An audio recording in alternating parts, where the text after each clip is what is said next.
Welcome back to Good Moms, Bad Choices. I'm Erica. And I'm Mila. And it is Wednesday, host.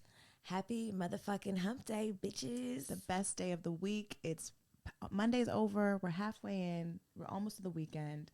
I feel like Wednesday's just a good day. It is. I think America officially got rid of Friday as a work day. So it's Did they? Yeah. It's recent? Yeah, it's been cycling out for some time. Are people not working on Fridays? So you get a 4-day weekend? Mostly not in LA. I think students don't take class on Fridays. Why don't we don't get 4-day?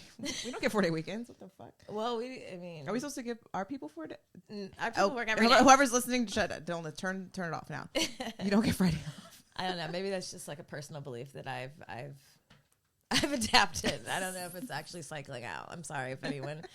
Everyone's pissed. Going to work. Like, I don't know why I'm working Fridays. Guys, we're in Dallas. Yeehaw. Yeehaw. You know, every time I'm in a southern city, I like to use my accent. You're really good at that. It's my favorite. Every time, you know what? And this week, I deliberately left all my cowgirl boots at home. Wow. This is very rare. It's a very rare occurrence. I know. I was like, can I go to a southern city with no cowgirl boots? Well, you know why? Because we need to buy some hats. Maybe we buy shoes and hats here. Oh, yes. Okay, I'm done. Yes. Anyway, we have a very, very special guest here today with us. A long time coming. Her second time on the show. The first time was during COVID, right? Yeah, during COVID. It was fucking deep 2020. We had her on for Money March. Money March. Oh my God, that was such a great month. That was a good month. And your episode, well, let's introduce her. We have the beautiful, amazing Luce Warrior. Thank you so much for coming on our show. Luce is an intuitive. She's a wealth generator. She's a mama. Just an overall bad bitch. Thank you. Your episode with us during Money March was so amazing. We had such an amazing response. So many people were so happy to be introduced to you. I know a lot of our listeners have taken your course now and are hopefully making lots of money in the stock market and beyond. Yeah. So thank you. Yeah, thank you so much for having me and coming into the space and bringing all your divine energy. I feel held like a diosa. So yeah, I appreciate you all having me again and being here in Texas. Of course. After we got off the interview, I was like, I want to meet her in person. Yeah, we've been like trying to make this happen for a while. We're like, we will get to Texas somehow. We will see her in human. I know. I was plotting it since the day we got off that call. I'm like, we're going to see her. Thank you for letting us come to your home and do this and, having us in. And, we're like, we like to stalk and get in people's faces. We're going to make you our best friend. It's the last thing we do. What's been up? What's changed? What's new since we last talked to you? It's been like 2 years. It has. The conversation surrounding money is really growing. It's taking off. I landed a book deal, which is really exciting. Wow. Yeah. So that's cool. We just turned in the last chapter on Friday. Congratulations, girl. Thank you. I know that's a big undertaking. It's like giving birth to a baby. Girl. Yes. Yes. And so that's been going on. And then we are currently in negotiations to launch a podcast pertaining to money and the stock market and just embracing that. So yeah, it's been really busy, it's been going really good. We are in a really interesting time. Since the last time we spoke, we were like thriving. There was, in terms of the economy and just where we were, there was so much money that was being funneled in. And so right now what we're seeing is just a little bit of a pullback of that. It's like going inward, resetting. So, it's like navigating all of the outward things that I'm being called to do, but also navigating how I feel like the economy, and we're just having like this massive reset right now with recession and inflation and all of those things. I think people too I think one thing COVID did in general was make people just have more autonomy over everything in their life, including finances, and like really understanding what am I spending my money on, and like how can I make more money from home, and how can I like not have to work so hard like every single day and like make this economy work for me. And I know your Absolutely. courses like are transformational, especially for women of color, to learn that and like really feel empowered in that space and know that it's not just like a white person's ball game and like you can do this too. Yeah, most definitely. I really feel like the energy of money is really calling out for divine energy. Like, I just really feel like money is really asking BIPOC, feminine energy, take me. Like, I'm ready to be, you know, maneuvered and manipulated by you. I'm ready to be held by you. I'm ready to be redistributed by you. And I think we're really getting a sense of that as we're starting to see this entire, you know, part of the economy just decentralize. And yeah, like you said, like be in our power. And I'm with you. I think we have Fridays back. Right? It's happening.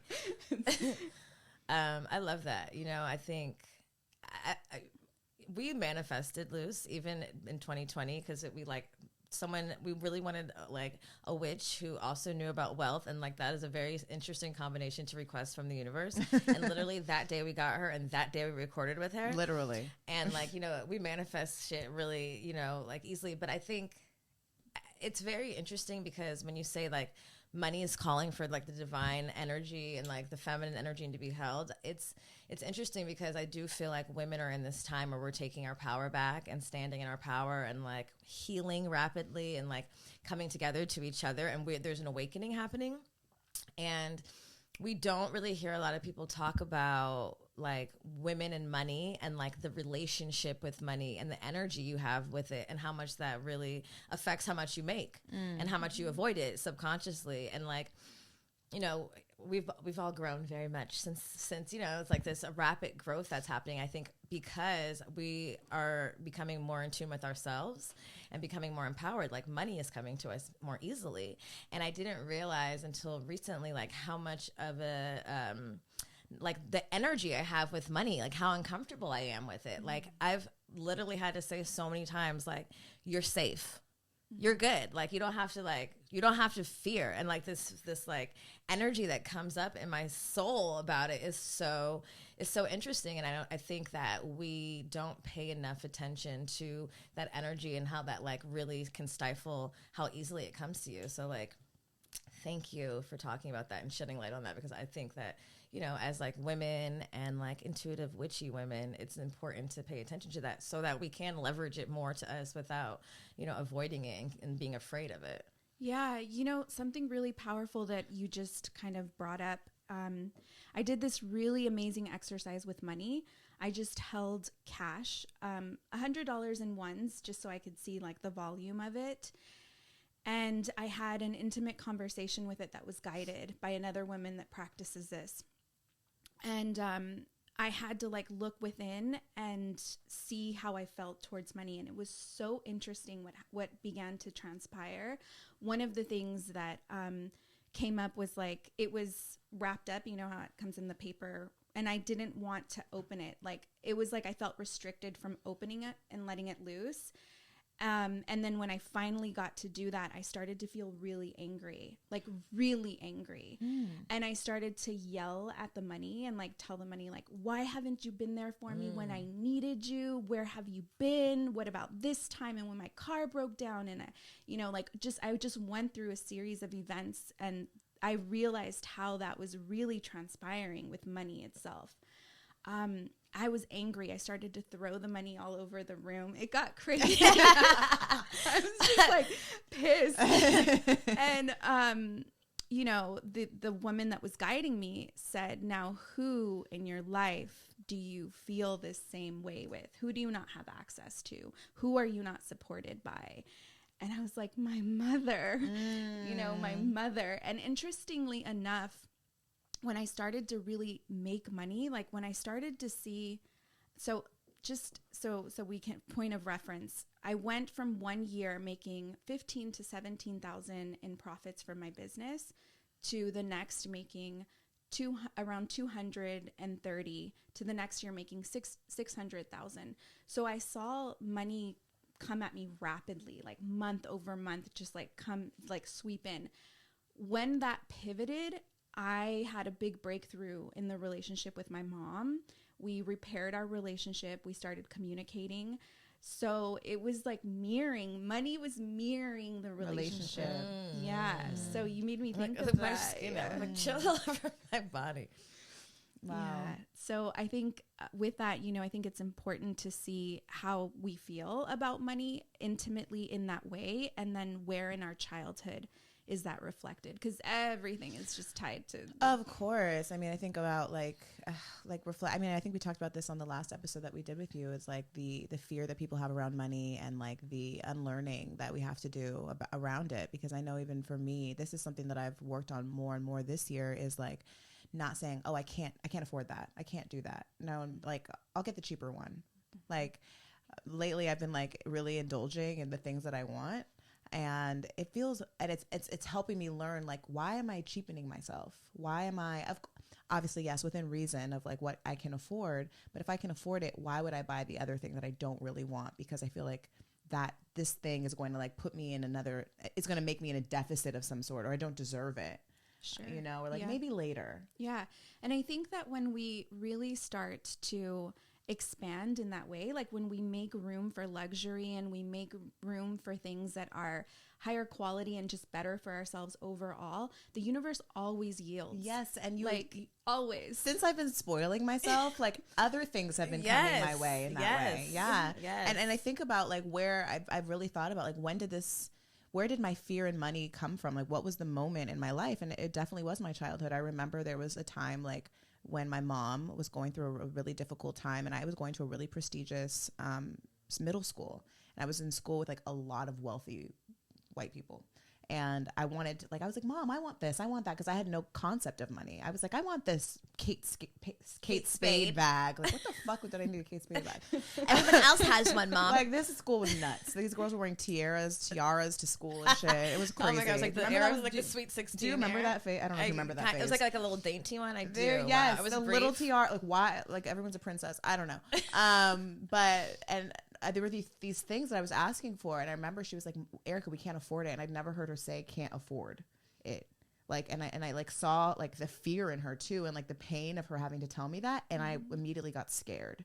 Like, I started thinking like, are we gonna be able to live in this house anymore? She didn't even say all that, right. But immediately I just went into like fear mode around money, and because of that, I became like, throughout that moment and like the moments after that, I became cheap. And now even my mom always says, Erica, you're so cheap. And I'm like, well, it was that moment when I was 9 and you said that you said we couldn't afford it. Couldn't afford the Kate Spade bag. No. I'm traumatized. Oh my God, this sounds like for sure Valley Girl problems. But that really was a defining moment for me. And I realized that when I pinpoint that moment, like, well, that was the moment that really I became aware of money and like being in a deficit of it. And so because of that, I always felt like I had to save. I had to I couldn't do this. Like, that's not that important. I'd rather spend money here. And so, to people listening, I encourage you to kind of, if you are in that deficit mindset around money, like think about when was like that point in your childhood that like something shifted for you, because children were young. Like when we don't really have a concept of like, your life is being paid for. Right. I always say like my daughter's like my brokest like roommate. She's it's like you don't want them to have a concept of money, and you don't want them to be like, I realize that. And I'm like, can you like, you're asking for so much stuff, but I'm like, also demand what the fuck you want, right. Like, yeah, you just like, if you think you deserve something, I'm having to unlearn that as an adult. Like, yeah, I fucking deserve it and I want it and I'll have it. You know what I mean? Because I grew up and it's like, you don't need that. You don't need that. Like, that's too much. And so now I'm having so constant, like, I literally hate throwing shit away. I will bring all the food home from the table. I will throw it away 3 days later because no one's eating that shit. Sometimes I eat it, but it's just like not having enough, like I see how like I feel about things leaving, and I'm like, bitch. I know. I always make fun of her. Whenever we were at the dinner table the other night, we're leaving town, and we're leaving town that night, and we had so much food left over, and the guy was like, "Do you want a to-go box?" And I could see her like, and I was like, "No, we don't." And I was like, "Was that hard for you?" She was like, "Yes." Because you know what, my family's like, someone's starving, someone can use this. Even so much now, like I just bought an expensive pair of shoes, and Erica's been telling me to buy expensive pair of shoes for a long time. I'm like, it's like the first time I spent $1,000 on a pair of shoes. I love that. I'm gonna buy them. What the fuck? But like, bitch, you're 34 years old. But it's interesting, like not feeling like you need it, but like if you want it, and like just navigating between that space, and even feeling guilty about it, feeling guilty about my success. Like, bitch, I've worked for this, but feeling like I have been in a space where I didn't have it, and like people didn't support me, and I didn't have, you know what I mean? Like, I really didn't have shit. And so now I can understand not being able to figure it out, because it wasn't that long ago I was figuring some shit out. Recently, we had somebody who is a listener of the show, who I kind of became cool with, like, come at us about like the price of our retreat. And it was very unsolicited, and she suggested that like our demographic is single moms and they can't afford that right now. And A, it made me feel bad, and B, was like, it was not productive, and C, it's fucking wrong. Our retreat is cheap because we want people to come and afford it, and we work really fucking hard, and it's like one of a kind, life-changing fucking experience. And bitch, you've never been, so you wouldn't know what to compare it to anyway. But it also is like, and also you don't know what women are doing, and like single moms are figuring shit out every fucking day. Hence, bitch, me, the business, you know what I mean? Like, and you, and I was just like, how dare you like come at us, but also how dare you like suggest that everybody is around like struggling. Yeah. And you know, like obviously it was probably a projection in ways, but I just like, I think as we grow, there's always going to be this like, you know, like this like you're leaving people behind type shit. But it's like we all are trying to grow. Like that should be the mission for everyone, and it shouldn't be uncomfortable to like want that, and like want your sister and your brother and your friends to like level up too.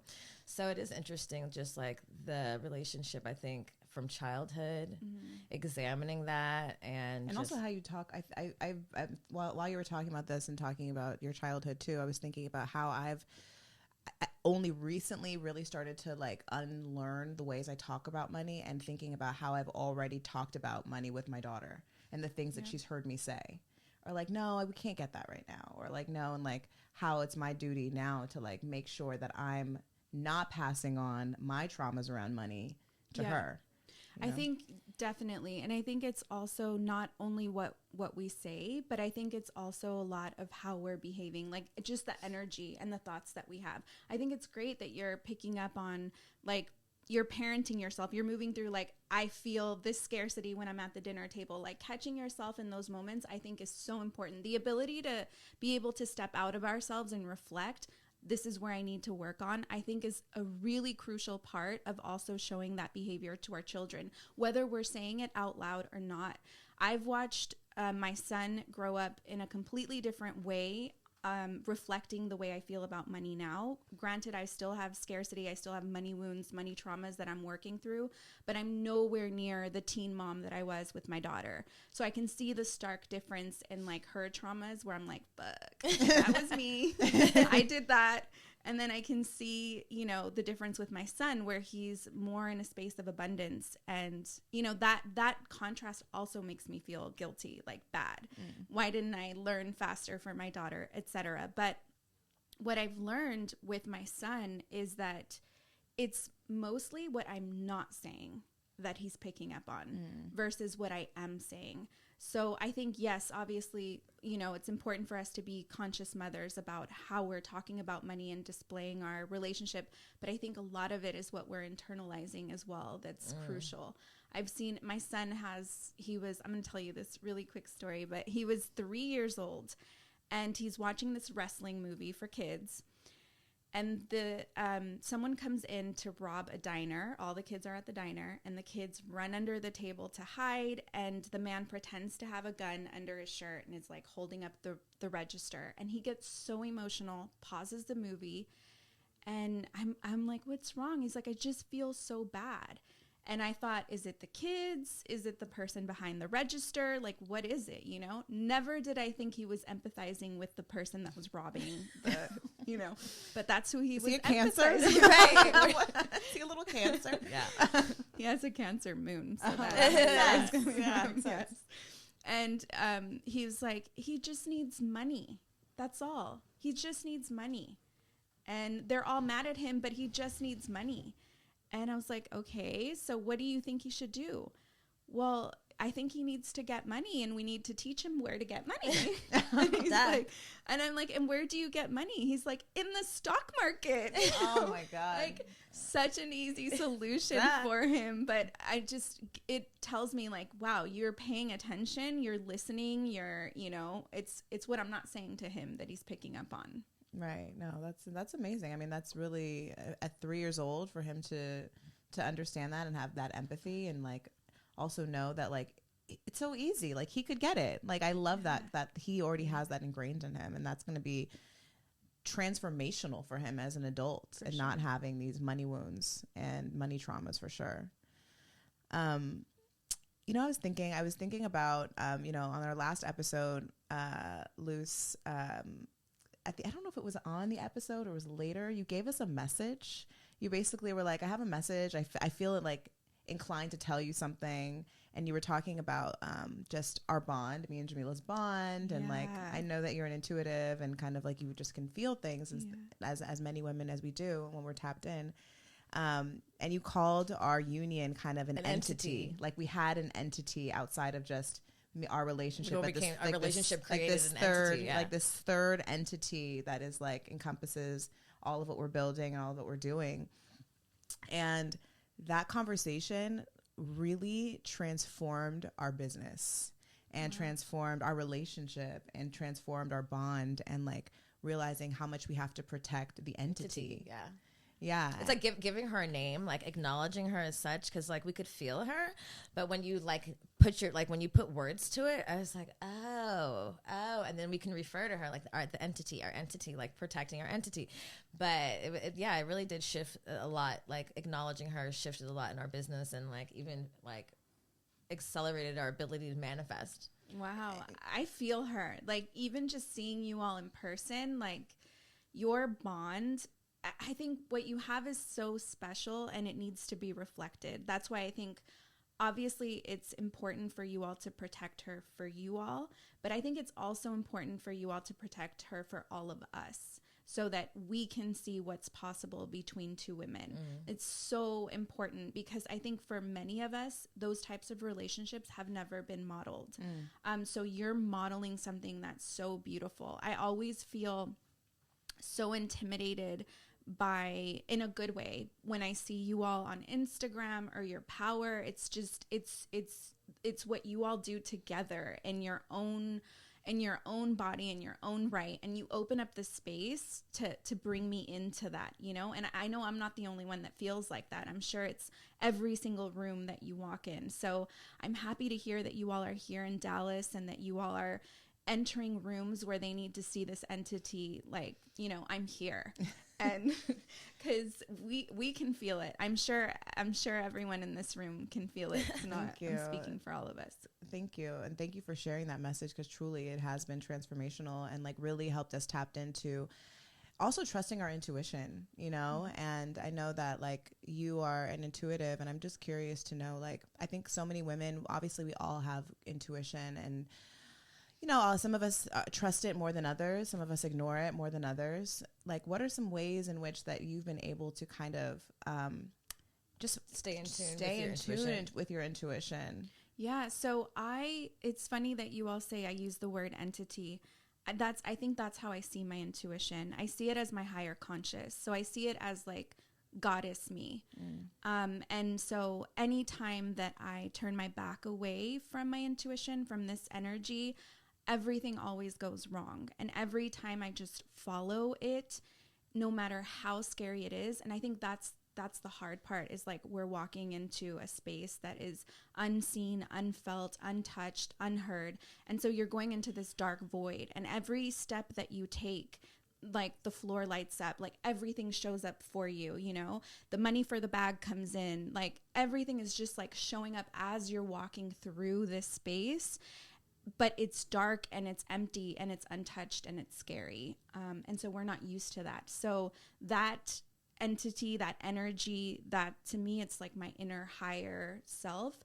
And so I have to make sure that I'm constantly co-creating with her, constantly. Like I'm like I bow to her, like you tell me where you'd have me go, where you'd have me be.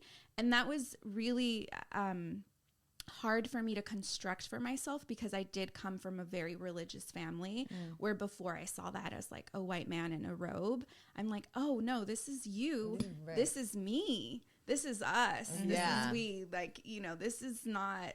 So, yeah, I think that's what really keeps me connected is knowing that I have to honor. And that's not to say that I'm perfect with it either, because I'm not. I fuck up. I get scared. I delay. I get in scarcity, all those things. But I also make sure to just parent myself. So in addition to paying attention to my intuition in this way, I also make sure I connect her to my past self and I connect her to my future self. So one of the things that I'm practicing right now in my life is discipline. And discipline to me feels so masculine, and I think that's why I've rejected it for so long. And I'm not sure if it's because I've been in like such a masculine space in the last 2 to 3 years where I'm really spending time with money, that I'm having to use like my logic, my brain. I started to implement discipline for my business and things that I wanted to do. And all that means is that I'm staying committed to what I want to do. Like, future me wants to have a stronger body. Future me wants to be healthier. Present me, not so much. We're not interested in all that, you know? But I have to make sure I'm staying committed to my future self. So I constantly bring in my future self, which to me is also a part of my intuition to tell me, what would you have me do today? And my future self will always come in and like, thank you so much for working out today. I know you didn't want to do that, but you should see how bomb we are a year from now because of what you did today. So, yeah, I just kind of have developed a relationship as if it was another person. When I'm in here in my office by myself, I legit talk to myself like, bitch, shut the fuck up already. Like, stop talking shit. You're on my fucking nerves. And the ability to do that makes me realize like, there's really two bitches in my head. Yeah, Like, oh my God. Yeah. I love that. Yeah. I think more people need to do that. Honestly. I mean, God, the amount of shit talking that I do is absolutely nuts. I will catch myself. I'm like, wow, I've just been talking shit for hours. Just hours talking shit. Like all the things I didn't do, all my fears. Yes. Not one positive fucking affirmation. And like, it is important. Sometimes you actually literally have to say, Shut the fuck up. Stop. You're making shit up in your Enough. head. Yeah, exactly. Sometimes I'm like, bitch, what are you talking about? Are you tired of yourself yet? Are you tired of your shit yet? You just made up a whole thing that wasn't even accurate. That's not even true. You're a liar. Basically. Like, really, like you do. You kind of have to like yell at yourself to like get out of it. Sometimes remember, it's really not enough to just reason things in your head, in your mind. I think a lot of times, like, you know, when we talk about, you know, healing and positive affirmations and just like this whole space of just trying to elevate, a lot of it is like, you know, this inner work and this inner voice. But like, I think it's so important to say the things out loud. And like, even when you don't mean them, like talking nice to your body, even when you don't feel good about your body, because like you literally talk shit all day long about shit that isn't true. And eventually you believe it. So what if you just talk shit all day long in a positive way about things that you feel aren't true? Eventually you'll believe that too. Absolutely. And it's a practice of doing it. And it feels weird and it feels awkward and it feels crazy even. And someone might walk by and be like, is she talking to herself? Like, is she okay? Yes, I'm great. She's great too. Entity's doing great now. Great. We're all great. We're all good. All three of us are good over here. It's true. I think women like talking to yourself only in your head all the time is just like, yeah, you'll get in the same cycle. And I think all women have intuition. It's like all children are born. Like, I don't know if you like people have, sometimes I talk to my 7-year-old, I'm like, she got more common sense than a lot of grown ass people that I know. And it's cause like, and just in tune with things, you know, like I think as children, we are in tune with it and then we lose it. And like Erica and I just came off of like 2 retreats, and I really peeped that a lot of what we're doing is like so powerful, but it's also just like reminding women that messages are everywhere. And if you're listening, like, you can literally get downloads and like have the answers to the shit that you need when you're in tune with your intuition, which is your real inner voice. But you have to be able to differentiate the shit talking and like the goddess you, and not separate like the fucking divine part of yourself from the human part of yourself. And it's like so many magical things happen at the retreat. It's like you think that things are small, or like ideas come up in your mind because you're high or because you're like tripping. But sometimes it's really like, you know, even you talking about the money, the guided money experience, people underestimate the most basic things that you could do just by putting your intention into some shit. You know what I mean? Like speaking your truth. Like even me and Erica, I think our entity has grown tremendously because we're talking into the universe, into the spirit, honestly. And like it's given us like courage. It's like made us rationalize some shit, like let some shit out, release some shit. You know, we also wrote a book. We were publishing a book next year too, and we just turned it in June. Thank you. Oh, awesome. And it took forever for us to write because we didn't realize how much like in that format we had to get it out and had to release it. But like, there's so many magical things that can happen just from like the like alchemy of the things that we have, like water, the beach, like being clear enough to listen and listen to your intuition, like, and putting intention behind things, and just basically having rituals. I mean, someone might be listening and think, you know, you're this kind of experience that you had with money. They'd be like, what the fuck? That sounds crazy.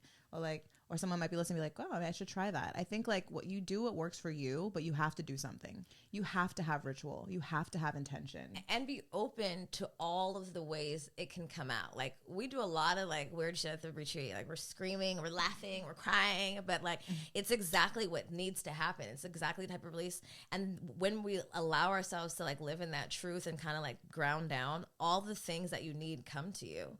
And even like I was telling, I think Erica during the retreat, I was really working on like womb healing, but at some point something in my mind was like I was envisioning the neuros from my heart chakra to my pussy, like being aligned, like rekindled, because I feel like maybe I had separated them for a long time.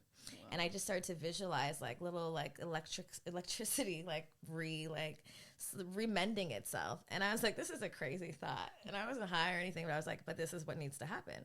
And this is how I was thinking of it in my mind, envisioning it. And I was like, how interesting. But I think people underestimate those strange thoughts, those strange visions, those opportunities to have practice, to speak to money, to think what makes me feel this way, because, you know, we write it off as crazy or like, you know what I mean? But like, that's your divine feminine, that's your intuition showing you what you need to do, you know, like, I just feel like if we judge ourselves less, it's easier to stay in tune with our intuition in ways, you know, to observe yourself. So I just, I think be open to all of the ways that it can come, like inner childhood work, you know, going back to places in your childhood, like envisioning, telling yourself it's okay, you know, like comforting yourself as a child to rehash some shit from like 10, 20 years ago that you don't think affects you right now. So like, do you have any like inner child rituals that you do? I love rituals. I'm obsessed with rituals. I feel like I've been partaking in rituals ever since I was really little. And I think that's how I really discovered my inner voice, like my intuition and my higher self.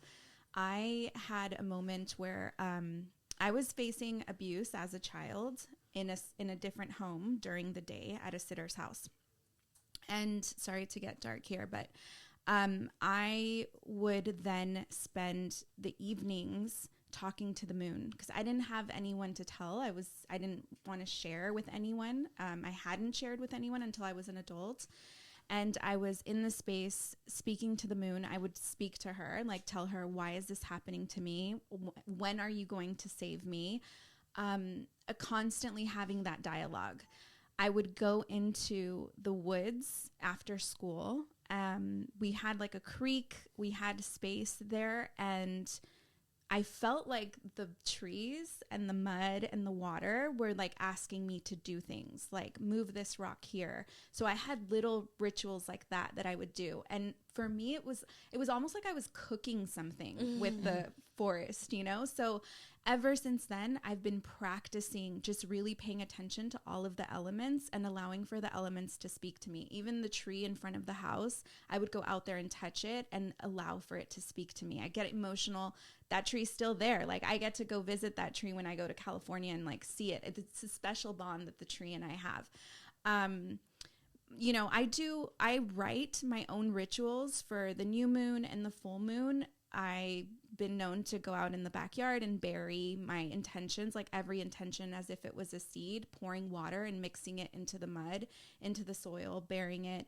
That's one of my favorite things to do. I have bath rituals, and I really allow for my intuition to guide me on what to do. I will write out the ritual. And so when I used to do a lot of this work with women, I would produce like an entire day full of rituals that it was just me. It wasn't, you know, it wasn't an elder. It was like, this is something that we all have within us. And I feel like, to your point, it's the action, it's the speaking it out loud and the like moving your body in that space. Because yes, the thoughts, I feel like it can be convoluted and a lot of noise. We could tell ourselves like, I am this, I am powerful, I am diosa, whatever it is you know, whatever positive affirmations you have, but to actually act it out, be the diosa, do the ritual that the diosa does. That's completely taking it to another level. And I think it makes for manifesting, expansion, co-creating with the universe so much more easier. And also trusting yourself and building your relationship to self, that I think is really helpful. I think, yes, I agree with all those things. I think that as for someone that's never done any rituals, like this idea can feel kind of overwhelming. Like, where do I start? What's the right way? Is there a step-by-step? You know, like, because people you see on, you look on social media, you see on Instagram, you see people in their practice, and some of these rituals look very like, there's like 10 steps. And you're like, holy shit. Like, and it kind of takes you out of the ritual because it doesn't feel genuine to like whatever you need. And so I know for me, like, I've been one of those people where I'm like, okay, because even when I cook, I'm like, let me look on Google, step 1, step 2, step 3. And I like, when I first started doing rituals, I was kind of in that space too. And I was like, this doesn't feel like genuine to what my spirit is asking me to do. So like, I think rituals a lot of times they can be so simple. It can literally be, you take a bath and you put oil in and you just sit there. Yes. Like, speak to the water, like, cleanse me, speak to the water, refresh me. talk good, like talk nice to yourself. Cause I feel like sometimes even like, you know, in this month of October, we're really focusing on just like, you know, tapping into your witchiness, and it can feel overwhelming, you know, especially depending on like what kind of household you grew up in. I mean, I know like, you know, spirituality in Black culture and even in Latin culture, like it's very rich, but also I actually feel like in Latin culture, it's a little bit more accepted, even though there is a very like, you know, Catholicism is real, like, you know, God, this, you know, believing in God is very, you know, it's like, believing in God and Christianity is very common in, you know, a Latin household.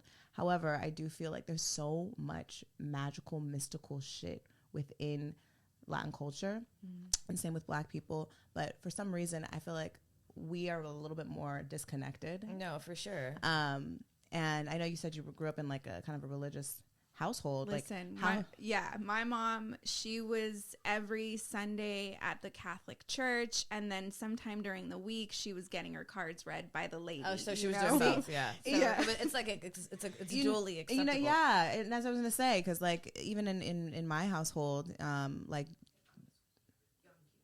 okay, even in my household, like the same thing, like practicing, you know, going to church, not even necessarily like my mother, but I think about Flora, who's like the woman who raised me, and she's Guatemalan and she's a God-fearing woman, but then she'll be like, take this orange, put a cross in it. When like, if you're going to court, put a cross in it, put some shit, put an onion under your bed. Like she has all these little, you know, these tools and these rituals per se, that for some, it goes against exactly like this religion, but there's still this element of like wanting to still feel connected to something else that we were connected to before, you know, colonization and white people came in and told us who God was to us. And I just find that, you're right, I found so interesting that like there's this duality that exists. Yes, there is this duality. And I feel like obviously a lot of it is intuition, right? Like that's staying connected to the intuition of the orange or the egg or the all those things. I feel like those are intuitive healing modalities. I mean, we recently found out that sage actually does kill 99% of bacteria in the air when it's burned. Like there's science behind a lot of what's taking place, and I feel like that's intuition. Like that's higher consciousness saying clean the space, clear the space. So I think what I loved so much about going to church was getting to stare at the Virgen de Guadalupe, which she was so powerful, is so powerful in how she stands. And I felt like she was this roadmap to who we were internally. Like she has the stars, the constellation on her veil. She's standing on the moon. Like there's so many parts of her that are just mysterious and are not necessarily tied to like the Bible and Catholic Church, but she was also discovered by an indigenous man in Mexico. And so I feel like both of these things exist. I think one of the things that I really struggled with internally is being the colonized and being the colonizer. And that to me was so glaringly apparent when my father was much more like close to his Spaniard descent. Like his last name is very Spaniard. It's not found in Mexico. It's very rare. And my mom was very like indigenous, Indian, closer to like her roots and the earth. And so getting to see those stark differences in my parents really created a duality within me where I'm having to accept that, I'm part Spaniard as well. And like those were my fucking ancestors that came over here and fucked shit up. Like I don't get to choose. I don't get to choose. And so I think that's where that comes from, where we can have like one foot in one place and like, yeah. Yeah, no, it's interesting. And I think that one thing is true about all of it is that I think the idea of, it's essentially, it's trusting something outside of yourself, but within you too. I mean, I think religion oftentimes removes you from, self-worship and like the worship, and like people take a lot of issue with like this idea of self-devotion and like honoring like whatever your intuition is calling you to do. But then spirituality and whatever it is that you believe outside of religion kind of calls you back into that space. And I believe probably at its core, the idea, maybe not the idea of religion, but like the foundation of all of it really is about trusting, this calling within you and this like guided voice within you. And I think for women, our intuition is so strong. Like everyone isn't intuitive, essentially. Like every single person. It's just the world and society, belief systems really start to, at an early age, make you question your power and question, the messages that you receive. And I think the moment that we kind of start to really understand that and unpack that and really question, are these my thoughts? Like, do I actually believe this? Or is this someone programmed me to believe that I needed to look outside of myself to guide me, that I need to pray in church to, get out of debt, like that I need to donate my money to prove to God that, I'm worthy of that job. It's like, it's so strange, the things that we do. And it's like, no, girl, like if you just trust yourself and you speak to yourself and have intention behind the things that you're doing, creating rituals and creating this kind of like energy within yourself and in your household, like really anything is possible. And that's what I've really realized in our space is that like I have such little fear in failure at this point. Like there's literally nothing I can't do. Yeah. literally, we just had this conversation. I'm like, so crazy. It sounds so cliche, but like, I finally understand when people like accept awards and they're like, I'm not special. Anybody could do this. Yeah, we were talking. I was like, last night I was like, the Oscar speeches, it makes sense now. It does. I was like, I get it. I used to be so annoyed. I'd be like, oh, shut girl. the fuck up, like, I want to say that from that stage, bitch. Bet it is, ho. Like, anyone can do this. Yeah, you can do this too. Right? But it's truly true. Like, it's like once you tap into your power and you can like you recognize how you can like co-create with everything around you, and you are the alchemy, you are the sauce. Like, you really, there's literally nothing I don't feel like I could do. Like, like even early on in our relationship in this, we're like, it'd be crazy if we wrote a book. I'm like, you know, I'm like, boom. Literally someone in the email like, hey girl, you guys want to do this thing? And like, what the fuck?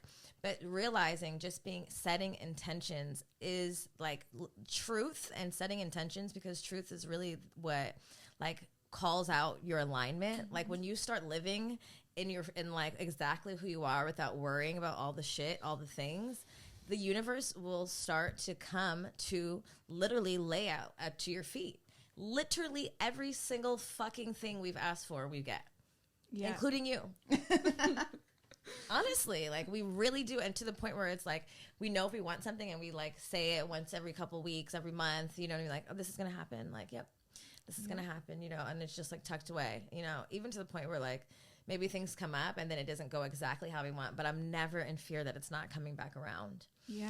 And it's really just like, I think people forget to, I don't know, you have to be willing to change your mind, like to grow and to like see the world for like your magic for what it is. You kind of have to be able to peel back the layers and question everything you've ever been taught. Like, why is it weird if I have a conversation with money and start screaming at it? Why do I think that's weird? Why am I unwilling to do that? You know what I mean? Like, just like at the most like basic level, like go outside barefoot. Yes. You know what I mean? Like, why is that so strange? Or like white people shit. You know what I mean? Like, why do we write things off so easily? Like, bitch, you might need to go in the backyard and scream. You know what I mean? Like, you have to like, you know, you have to be willing to step outside of the box and the norm of what's comfortable and what's normal and what you've been taught, and really like go to a different place, you know, deep in your spirit and your soul to like get to be willing to do it. You know, I think, I don't know, it's magical over here. It's really some magical ass shit. And like the more we speak on things and manifest things, and then we're in Costa Rica with like 28 new friends, and we're all doing witchy shit in the jungle, and I'm like, I could do anything. It's a dream. It's a dream. I'm like, this is my life. This is a fucking dream. I'm over here talking to the ocean with my new friends. Like, it's a fucking dream. But, you know, especially women listening, we all have the power to manipulate energy. We all have the power to will the shit that we want. We all have the power to have a lot of money, to be rich. You know, there's more than enough of the shit than we need. And like, you know, sometimes you see like privileged people who don't have to put a lot of effort, and you're like so fucking irritated, because I've been there, like not talented, just rich, but because they're not worried about money, maybe they've always had it, like they're not worried about it, so it comes easily. Yeah. And that's like half the fucking battle. Yes. It's literally half the battle. Not feeling like it's not accessible. They're not in scarcity mindset. I think for many of us, we've grown up so emotionally attached to money and in scarcity because that's been activated. We can't afford that, you know, and those are just like things that we need to deactivate. That scarcity isn't activated within wealthy people. That's why they like, if they lose all their money, guess what? They'll do it again. And multiply it even bigger. Oh, and it's really just like they learned how to manipulate it. Like, I literally can see just with my hands. Like, I like to pretend it's like putty. I do all kinds of weird shit. I need to get some putty. Like, Luna, give me that putty. That putty money. Yeah, I mean, I love to just like, as I'm walking, like to go refill my glass of water, like every step I take, I act like I'm walking on money. Because I took the step, the money showed up. Like, I like to do all kinds of weird shit like that to remind myself that we're supported in the same way that, like you mentioned, I can step outside barefoot and be supported by the earth and the grass, that I can also lean my hand on the tree and be supported when I need shade. Like, everything we want is literally out here for us to take. We just have to We just have to like build the relationship within ourselves to trust that we can take it. Trusting yourself first. Trusting yourself, who you are, what it is that you already know, and then everything else conspires in your favor. Like just trusting, then the universe, then the money comes, and all the things align. The books and the travel and the retreats that you didn't know you wanted to be a retreat leader, but now you're retreat leading. Yeah, you know, exactly. like Exactly. the cannabis company. You know, like all of these things that you're like, oh shit, like I could really have whatever the fuck I want. Yeah, no, you can. I think too, like, you know, when I think about money, it does feel like, maybe this is definitely the patriarchy too. It feels very masculine, like the seeking of money and like this going out and like hunting mentality. And like when you were talking earlier at the beginning of this episode about like the divine feminine really coming in and like money wanting to like be embraced by us and be nurtured by us because it's been so mishandled. Yes. It's been so mishandled, and it's like it's time. Money is ready to be embraced by like the softness and like done with in more positive and proactive ways. And also thinking about even your name on Instagram, Loose Warrior, like this warrior mentality, but like still being able to like maintain this softness and this like divine feminine about, you know, who you are. And like, how do you think that you've been able to, because you work in such a male dominated industry and space, and you do kind of have to have this warrior mentality in many ways. But I look at you and I feel such softness from you. I feel such femininity from you, and like being able to maintain that. Don't make me get crazy. No, I love this question because there is this part of me that does feel like the hunting. I do sense that a lot, like the hunting. But when I look at that space, I think for me, the way I look at money is more like seeds and planting, growth. So I feel like that's what it's asking for versus like the killing for it, like the loss of lives for it. I see it like I don't want to be that anymore. This is what I want to be. And so I think that's what it's like for it to be tended by us. But don't get me wrong. I feel like there's definitely this warrior side that will come out of me in the same way that we protect our children, and we will like I just see like chanting and like exactly like don't follow like, Mama Bear. Yeah, exactly. So I can when that needs to come out, I'm here for it. I can bring that out. But I think for the most part, I like to look at it as seeds and planting and not necessarily killing and hurting. That's such a good, beautiful way of looking at it, because I think people, when they think about money, it feels like you have to take it from someone else in order to get it. Like there's not like this big pot of like seeds growing. It's like, well, if she has it, then I need to take it from her, or like he has it. Like there's it is like this whole scarcity mentality around it that also does feel like masculine in ways, even the scarcity mentality, even the hunting of it. So I know, but I think people forget, like, we're all both, right? Like we sure. have feminine, but like when I envision like divine feminine, I do envision like a goddess, and like I'm working on that to like speak, like I am soft and feminine in ways, but like I also cut you. Yes. But you know what I mean? But like, and also like letting people do shit for me, like inviting that in, like allowing it to happen. Like, yeah, can you pick that up? Like, I'm not even going to pretend to go for my wallet. I'm not going to pretend to go pick that up because I shouldn't have to. But also, like, when I think of the feminine energy, I do think of Mama Bear. Like, any mother will fucking kill you about her child, and no one will ever forget that. You know what I mean? So it's like the water. Like, the water is gentle and soft and will float you, but that motherfucker will take you out quickly. And like, my feminine energy is both. You know what I mean? So it's just like trusting your intuition also when you have to go into that mode and like shapeshift. Yeah. Yes. Like being primal is like kind of powerful too. They got them this massage by Maxwell in Costa Rica. He's like, do you growl in the morning? I was like, no, not necessarily in the morning, but I'll work on that. He's like, yeah, growl from your stomach. He's like, from your chest, from your stomach. Every day he's like, have you growled this morning? I'm like, no, I'm gonna go do it now. But yeah, like tapping into your primal side is I think necessary too.